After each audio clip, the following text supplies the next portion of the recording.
Hello दोस्तों, आप सभी का एक बार फिर से स्वागत है आपके अपने YouTube channel exams daily by Danish में। और मैं आज हाजिर हूँ एक बार फिर से जुलाई 2019 सीटेट पेपर 1 ईवीएस लेकर। और अगर आप मेरे चैनल पर नए हैं तो प्लीज़ मेरे चैनल को सब्सक्राइब करें, मेरे वीडियोस को लाइक करें, बेल आइकन को भी ज़रूर प्रेस कर दें और जिनको इसकी आवश्यकता है उसको ज़रूर शेयर करें। तो मैं एक बार फिर से रिपीट कर दे रहा हूँ कि ये सीटेट का जो पेपर 1 होता है आपका, मतलब 1 to 5 में, इसका ईवीएस का क्वेश्चन है पिछले ईयर्स का। ये 2019 जुलाई में पूछा गया था। ठीक है, तो इसको हम लोग शुरू कर लेते हैं। देखिए, पहला जो क्वेश्चन है आपका वो है, निम्नलिखित में से क्या पेट्रोलियम से प्राप्त नहीं होता है। आपके ऑप्शन हैं डीजल, मोम, ग्रीस एंड कोयला। तो मैं आपको बता दूं, जो पेट्रोलियम से प्राप्त नहीं होता है वो है कोयला। आप अच्छी तरह से समझ सकते हैं कि कोयला कहाँ से प्राप्त होता है। जो कोयला है ये आपका ऑप्शन सही होगा यहाँ पे, कि ये जो है पेट्रोलियम से प्राप्त नहीं होता। बाकी डीजल, मोम और ग्रीस जो है ये पेट्रोलियम से ही पैदा होता है। ठीक है, अगला प्रश्न लेते हैं। निम्नलिखित में से त्योहारों के उस समूह को चुनिए जिन्हें पूर्णिमा को मनाया जाता है। पूर्णिमा समझते हैं ना, पूर्णिमा को खास करके जो नॉन मुस्लिम फ्रेंड्स हैं वो पूर्णिमा अच्छी तरह से समझ सकते हैं कि पूर्णिमा को मनाया जाता है। इसमें देखिए, दिवाली, गुरु नानक जन्म दिवस और रक्षाबंधन दिया है। होली, महाशिवरात्रि, बुद्ध जयंती। होली, रक्षाबंधन, गुरु नानक जन्म दिवस, और दिवाली, महाशिवरात्रि, गुरु नानक जन्म दिवस। मैं आपको बताऊँ, इसमें थर्ड ऑप्शन जो है, इस थर्ड ऑप्शन जो है ये होली, रक्षाबंधन और गुरु नानक जन्म दिवस जो है वो पूर्णिमा के दिन मनाया जाता है। याद रखिएगा, ठीक है ना।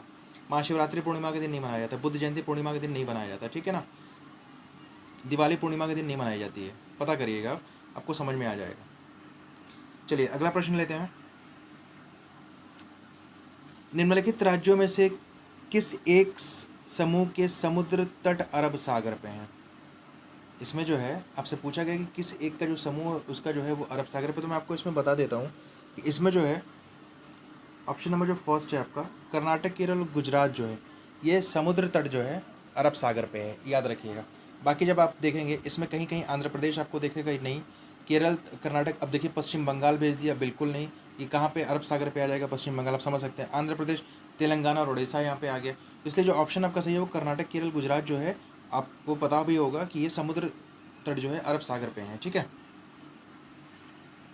अब देखिए, हमारे देश में झारखंड का, ये बार बार जो है मानचित्र में पूछा जाता है, हमारे देश के मानचित्र में झारखंड कहाँ है। अब मैं आपको बता दूँ, उत्तर प्रदेश के पश्चिम में, पश्चिम बंगाल के पूर्व में, उड़ीसा के उत्तर में। अगर आप मानचित्र देखेंगे तो ये उड़ीसा के उत्तर में पड़ता है।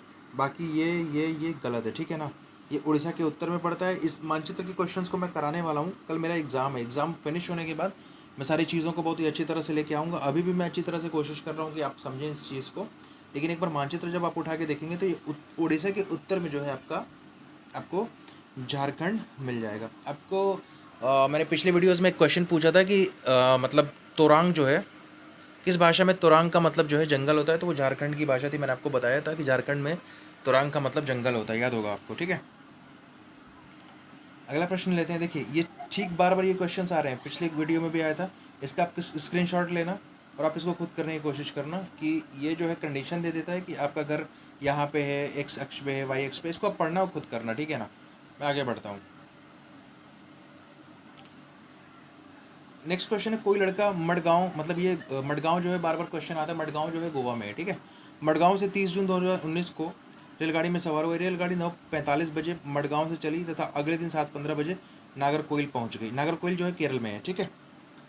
यदि इस समय अंतराल में रेलगाड़ी द्वारा तय की गई दूरी 1140 किलोमीटर की है तो रेलगाड़ी की औसत चाल क्या थी। अब देखिए, चाल जो होती है, मैं बार बार बोलता हूँ कि चाल का एक फॉर्मूला होता है। चाल क्या होती है, चाल इज इक्वल टू जो होता है दूरी बटा समय होता है, आपको पता होगा। चाल बराबर दूरी बटा समय होता है, ठीक है ना। समय तो दिया हुआ है, दूरी तो दी हुई है आपकी 1140 किलोमीटर, समय आपको कैलकुलेट करना पड़ेगा। अब समय कैलकुलेट करेंगे कैसे। अब देखिए, 30 जून को चली है 9:45 बजे। 9:45 बजे का मतलब समझ रहे हैं, यहाँ पे जब बजे दिया हो 9:45 का मतलब होता है कि ये सुबह के 9:45 हैं, ठीक है ना। और अगले दिन 7:15 बजे, मतलब अगले दिन जो है 7:15 पे सुबह में पहुँच रही है। इसको ध्यान दीजिएगा। अगर ये 9:45 से 9:45 पे पहुँचती तो क्या होता, हमारा लगभग 12 घंटा होता, लेकिन 12 घंटा से भी कम समय लगा। ये 9:45 पे चली है और 7:15 पे पहुंच रही है, ठीक है ना। अगर ध्यान से देखेंगे, 9:45 पे चली है और 7:15 पे पहुंच रही है। तो अगर आप इसको कैलकुलेट कर लें इसको समझिएगा, 9:45 पे से 12 बजे तक आप जाएँ दिन में, 9:45 से 12 बजे तक कैलकुलेट करिए कितने घंटे हो रहे हैं, क्योंकि 12 से जब आप 7:15 लेंगे, ठीक है ना, बात को आप मेरी समझ रहे होंगे, 9:45 बजे सुबह में चलिए, अगले दिन 7:15 पे पहुंच रही है। बात समझ में आ रही है? आज सुबह आप 9:45 पे कोई काम शुरू करते हो और अगले दिन सुबह में 7:15 पे आप ख़त्म कर रहे हो। तो देखिए 9:45 से रात का 9:45 जो है वो हो गया 12 घंटा, वो हो गया 12 घंटा, ठीक है। 9:45 सुबह से रात का 9:45 हो गया 12 घंटा। अब रात का 12 बजने में कितना समय बाकी है? तो आप बोलेंगे कि 2 घंटा 15 मिनट, क्योंकि 9:45 से 9:45 की मैं बात कर रहा हूँ, तो रात का 12 बजने में बचा 2 घंटा 15 मिनट, ठीक है। और इधर 7 घंटा 15 मिनट हो ही जा रहा है, तो 7:15 और उधर जो है आपका 2:15, ठीक है।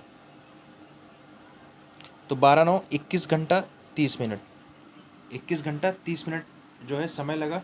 तो आप अगर 1140 को 21 घंटा 30 मिनट में, मतलब 21.5 घंटे से जब आप डिवाइड करेंगे, ठीक है ना, 21.5 घंटे से जब आप डिवाइड करेंगे तो आपको इसमें जो है आंसर आपको पता चल जाएगा, आपको जो आंसर है इसका पता चल जाएगा। तो इसका जो आंसर होगा लगभग ये आपका 53 किलोमीटर के आसपास आएगा। आप इसको करके देख लेना, ठीक है।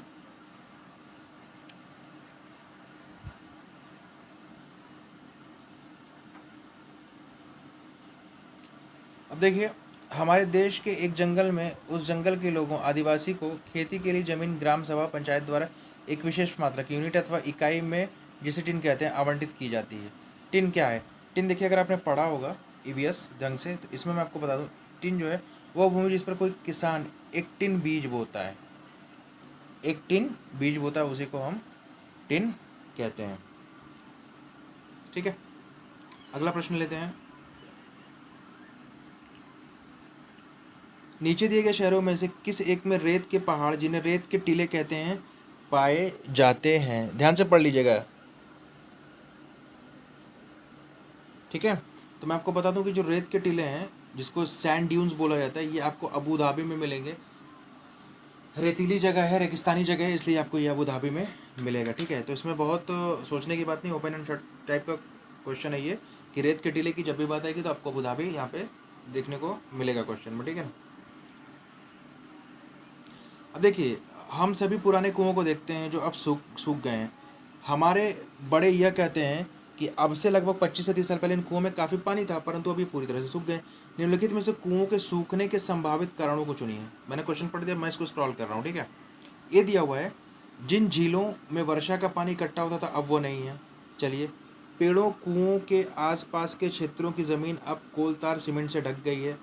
कुओं का कोई उपयोग नहीं करता क्योंकि हर घर में टोंटियाँ लगी हैं। भूमिगत पानी को खींचने के लिए कई विद्युत मोटर चलित पंप लगाए गए हैं, ठीक है।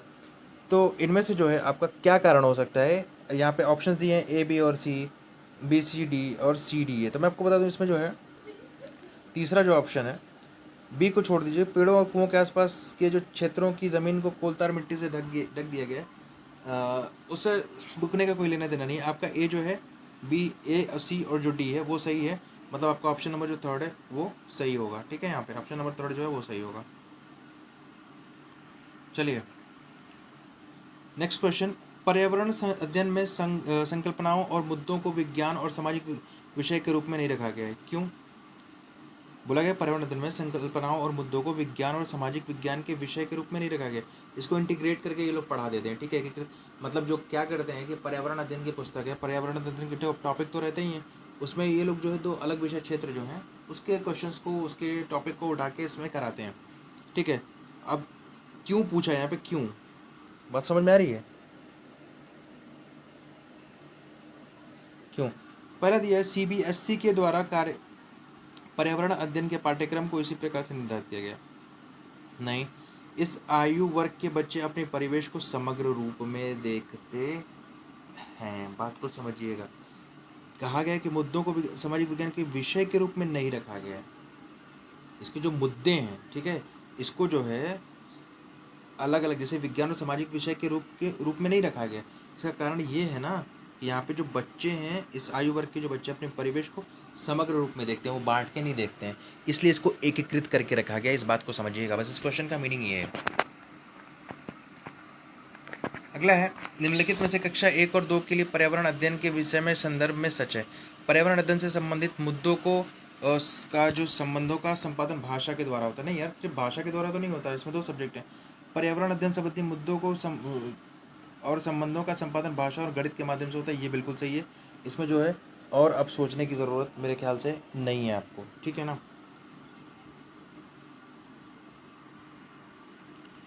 अगला, पर्यावरण अध्ययन के पाठ्यक्रम में उप विषयों के स्थान पर थीम को प्रस्तावित किया गया है। क्यों? मतलब उप विषयों के स्थान पर थीम, और मैंने आपको बताई थी 6 थीम बताई थी, और एक थीम जो है उसमें 4 सब थीम बताई गई थी, तो उसमें क्यों रखा गया है?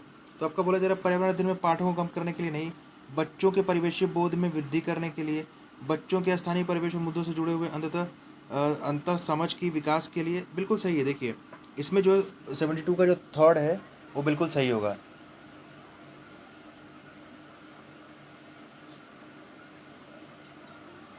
ठीक है ना, ये थर्ड वाला जो है बिल्कुल सही होगा।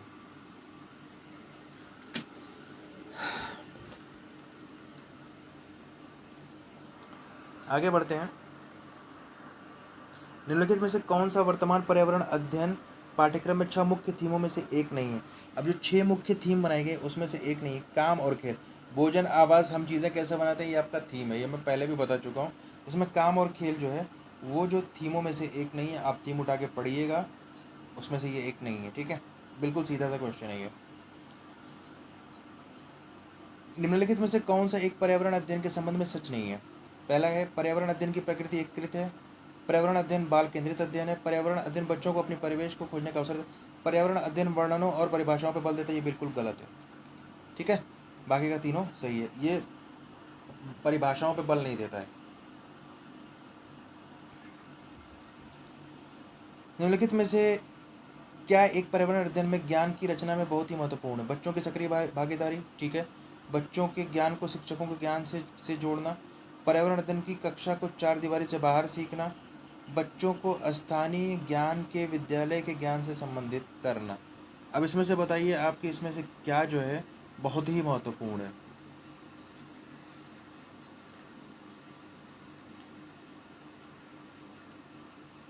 बताना होगा आपको। देखिए, बच्चों की सक्रिय भागीदारी, ठीक है। बच्चों के ज्ञान को शिक्षकों के ज्ञान से जोड़ना बेवकूफ़ी है। पर्यावरण अध्ययन को कक्षा की 4 दीवारी से बाहर सीखना, ठीक है। बच्चों के स्थानीय ज्ञान को विद्यालय के ज्ञान से संबंधित करना है, सिंपल सी बात है, बाहरी ज्ञान को जोड़ने की बात की गई, तो ACD जो है बिल्कुल सही है यहाँ पे। ठीक है, ये बिल्कुल सही है। पर्यावरण अध्ययन में बच्चों को जोड़ने की सबसे प्रभावशाली युक्ति क्या है? अब इसमें किस्से, कहानी, पाठ्य पुस्तक पठन, शिक्षक द्वारा व्याख्यान नहीं। देखिए, इसमें जो किस्से और कहानियों से अगर आप पढ़ाएंगे बच्चों को तो वो बिल्कुल सटीक है यहाँ पे। ठीक है ना, ये वाला पाठ्य पुस्तक का पठन सिर्फ नहीं, शिक्षक द्वारा व्याख्यान ही। देखिए, किस्से कहानी आप सुनाएंगे तो उसमें बच्चे ज़्यादा इंटरेस्ट लेते हैं। ठीक है ना।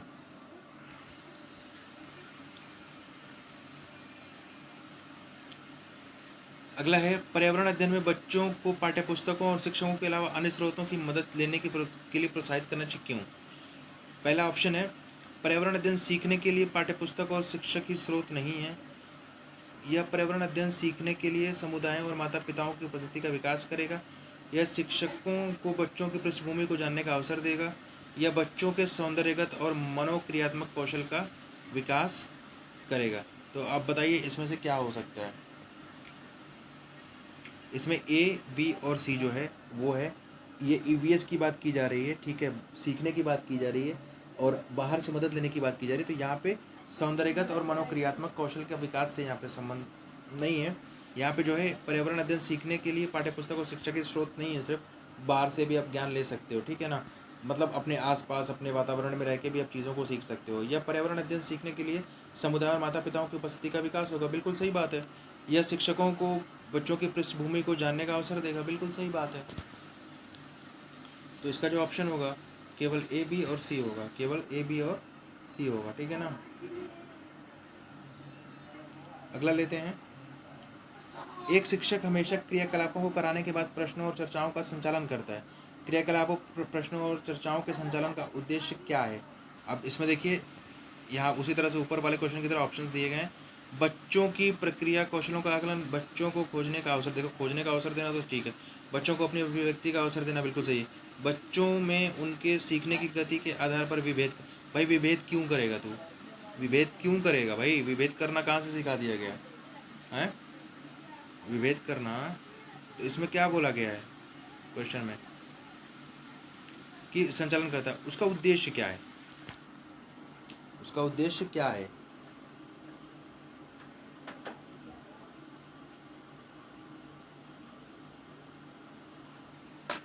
तो मैं आपको बता दूं, उसका उद्देश्य ABC होगा, ठीक है। क्वेश्चन देख के भी कभी कभार समझ लिया करिए। उसका उद्देश्य जो है इसमें मतलब ऑप्शन नंबर 4 जो होगा, ठीक है, A, B और C। विभेद करना तो कहीं से नहीं होगा, ठीक है। एक शिक्षक खाना किस प्रकार से खराब होता है पर प्रयोग करता है? शिक्षक बच्चों को समूह बनाकर उनको प्रयोग से संबंधित सामग्री देता है। शिक्षक बच्चों के समूह का समूह के समूह क्यों बनाता है? यह पाठ यह सहगामी अधिगम का समर्थन करता है, चलिए ठीक है। यह बच्चों की सामाजिक अंतःक्रिया में सुधार करता है, बिल्कुल सही है। समूह अधिगम बिना बोझ के पर्यावरण अध्ययन के अधिगम का प्रभावशाली तरीका है, ठीक है। कक्षा में अरे अनुशासन यार नहीं, अब ये यहाँ पे बात कुछ और हो रही है, अनुशासन को मत जोड़ो। A, B और C सही है इसका, ठीक है। निम्नलिखित में से क्या पर्यावरण अध्ययन में के आकलन में के लिए संकेतक नहीं होना चाहिए, ठीक है ना। यहाँ पे जो है न्याय और सहभागिता, ठीक है, कोऑपरेशन, ठीक है। आकलन में प्रश्न पूछ, याद करना कहाँ से हो जाएगा भाई, याद करना कब से होने लगा, ये याद करना कब से हो जाएगा, ठीक है। याद करने रटने पे जो है बल नहीं देता है, NCF भी मना करता है। बात समझ में आ रही है? आगे चलते हैं। पर्यावरण अध्ययन में शिक्षक के द्वारा बच्चों को स्वयं अपने का आकलन करने के लिए अवसर देना। स्वतः आकलन सीखने के समान आकलन है, मतलब जब आप बच्चे को वो सीख रहा होगा, उसको उसका खुद का आकलन, स्व आकलन की बात करते हैं, तो वो सीखने के समान आकलन में आता है। इसको हमेशा याद रखिएगा। इस टाइप का क्वेश्चन आता है कि सीखना और बच्चा जो सीख रहा है और उसके बाद स्वयं का आकलन करने का मौका देना बच्चे को, तो वो क्या होता है, सीखने के समान आकलन की बात है।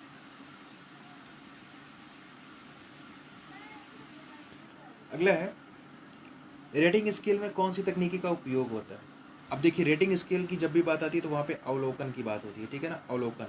लिखित प्रश्न जांच सूची अधिविन्यास से कोई मतलब नहीं है, सीधे सीधे हम अवलोकन करते हैं। Option number 3 would be right. निम्नलिखित में से कौन पर्यावरण अध्ययन का उद्देश्य नहीं है? जो पर्यावरण अध्ययन है उसका उद्देश्य कौन सा नहीं है? बच्चों की जिज्ञासा और सृजनात्मकता का पोषण करना, ठीक है। परिवेशी मुद्दों पर जागरूकता का विकास करना, चलिए। बच्चों को स्वयं, ठीक है। बच्चों को पाठ्यपुस्तक की परिभाषाएं प्रदान करने के लिए प्रोत्साहित करना, बिल्कुल नहीं भैया, ये ऑप्शन तो होएगा ही नहीं। तो क्या है ये वाला सही है आपका लास्ट वाला, कि ये नहीं हो। पर्यावरण अध्ययन में चित्र पढ़ना एक महत्वपूर्ण क्रियाकलाप है। निम्नलिखित में से कौन सा संकेतक बच्चों में आकलन चित्र पढ़ने के द्वारा हो सकता है? अब देखिए क्या कर सकते हैं इसमें, ऑब्जर्वेशन, ठीक है, अभिव्यक्ति, एक्सप्रेशन, एनालिसिस और एक्सपेरिमेंट, ये 4 दिए हैं। इसमें से क्या क्या हो सकता है? जो है पर्यावरण अध्ययन में चित्र पढ़ना एक महत्वपूर्ण क्रियाकलाप है। लिखित में से कौन सा संकेतक या किन संकेतकों का बच्चों में आकलन चित्र पढ़ने के द्वारा हो सकता है? चित्र पढ़ने के द्वारा किस किस चीज़ का वो मतलब आप आकलन कर सकते हैं? ऑब्जर्वेशन और अभिलेखन दिया हुआ है, मतलब अवलोकन और अभिलेखन, अभिव्यक्ति, विश्लेषण और प्रयोग करना।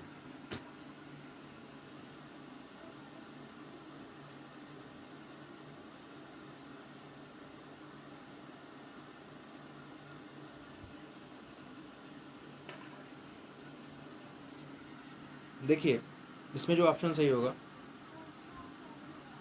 वो होगा आपका ये, प्रयोग करना इसमें शामिल नहीं है। निम्नलिखित में से अब यहाँ पे प्रश्न जो है, किसी पर्वतीय क्षेत्र में प्रेक्षण करने पर यह पाया जाता है कि यहाँ के लोगों ने अपने घर पत्थर, मिट्टी, लकड़ी और चूने से बनाए। यह घर 2 मंजिलें हैं। नीचे अब जब भी इस तरह की बात आए, 2 मंजिलें, नीचे जो है बच्चों मतलब जो है लाइक जानवरों को रखना और खुद रहने का अगर बात की जाए, 2 मंजिला बनाने की बात की जाए, ये जम्मू कश्मीर का घर है, ठीक है। झूम की खेती में अपनाई जाने वाली पद्धति के विषय में नीचे दिए गए कथनों पर विचार आपको करना है, ठीक है ना, विचार करना है।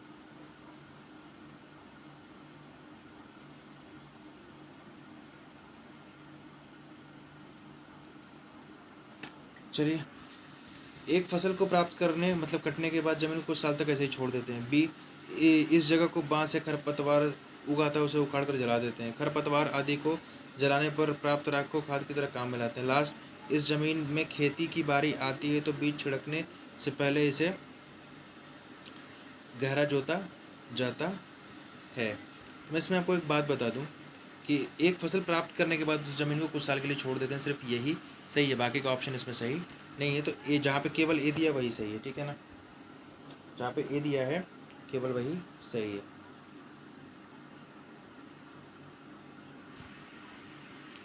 नारियल डली हुई किसी भी करी के साथ उबला हुआ टैपियोका, ये मैंने आपको बताया था केरल में, ठीक है, टैपियोका। आमतौर पर यह जाना जाता है कि रात में जगने वाले जानवर हर चीज़ को, जब रात में जानवर जगता है ना, जैसे उल्लू वगैरह, उसको हमेशा काला और सफ़ेद ही दिखाई देता है। ये ऑप्शन नंबर 4 सही है। केचुओं को किसानों का मित्र माना जाता है, बिल्कुल सही है। इसके निम्नलिखित में से सही कारणों को चुनिए। केचुआ मृत पत्तियों और पौधों को खाता है तथा इसके, ठीक है, इसका जो मल होता है वो जमीन को उपजाऊ बनाता है, बिल्कुल सही। केचुआ खरपतवार खाते हैं जिससे मुख्य फसलों की रक्षा, खरपतवार नहीं यार, वो मृत पत्तियों को खाता है। केचुआ जमीन में छेद बनाते हैं जिससे कि ज़मीन पोली हो जाती है, बिल्कुल सही बात है। पोली का मतलब समझते हैं ना, उसको जो है खोद डालते हैं, ज़मीन जो है उसको छेद कर डालते हैं। अब उसके बाद जो है लास्ट वाला, केचुआ द्वारा बनाए गए छेदों से ज़मीन को आसानी से हवा और पानी मिल जाता है, बिल्कुल सही है। तो ए सी डी सही है, जहाँ पे ए सी डी ये वाला थर्ड वाला वो सही है। आदिवासी हजारों साल पहले से कांसे ब्रांच की चीज़ें बनाते आए हैं। आज भी हमारे घरों में कांसे का उपयोग होता है। कांसे के विषय में निम्नलिखित में से सबसे सही कथन है। ये एल्युमिनियम और तांबे की एक भौतिक तत्व नहीं यार, एल्युमिनियम तांबे से कब कब जाके कांसा बनने लगा, बिल्कुल गलत है। यह पीतल ब्रास कॉपर से का मिश्रण है, नहीं। यह तांबे जस्ता का नहीं। जब भी अगर हम बात करें कांसे का तो तांबे और टिन का मिश्रण होता है। ये लास्ट वाला ऑप्शन आपका सही होगा। तो ये था जुलाई 2019 सीटेट जो है आपका पूछा गया था। सीटेट पेपर 1 में जो ईवीएस पूछा गया था वो पेपर था, मैंने इसको सॉल्व कराया। इसमें अगर आपको कहीं कोई प्रॉब्लम लगी है, कोई क्वेरी हो, तो आप मुझे प्लीज़ कमेंट करिएगा। और ये जो वीडियोस आपको मिल रहे हैं, ये जो हमारा चैनल है, आप सभी का एग्ज़ाम्स डेली बाय दानिश के माध्यम से आपको मिल रहे हैं। तो आज के लिए बस इतना ही। और कल से और कल के बाद से जो है आपको, कल से तो नहीं, कल के बाद से आपको वीडियोस जो है सीडीपी इंग्लिश के भी आपको मिलने लगेंगे, हिंदी के भी मिलने लगेंगे, पेडागोजी के। तो आप मेरे चैनल पे बने रहिए। और जिसको भी मतलब जो भी बच्चे टेट सीटेट की प्रिपरेशन कर रहे हैं, तो मेरे वीडियोस को उन तक शेयर कीजिए। अगर आपने अभी तक मेरे चैनल को सब्सक्राइब नहीं किया है, तो आगे इसी तरह से जो आने वाली अपडेट्स हैं, जो वीडियोस हैं, उसके लिए मेरे चैनल को सब्सक्राइब कीजिए, बेल आइकन को प्रेस कीजिए, ठीक है, और जिनको इसकी आवश्यकता है उसको शेयर कीजिए। तो आज के लिए बस इतना।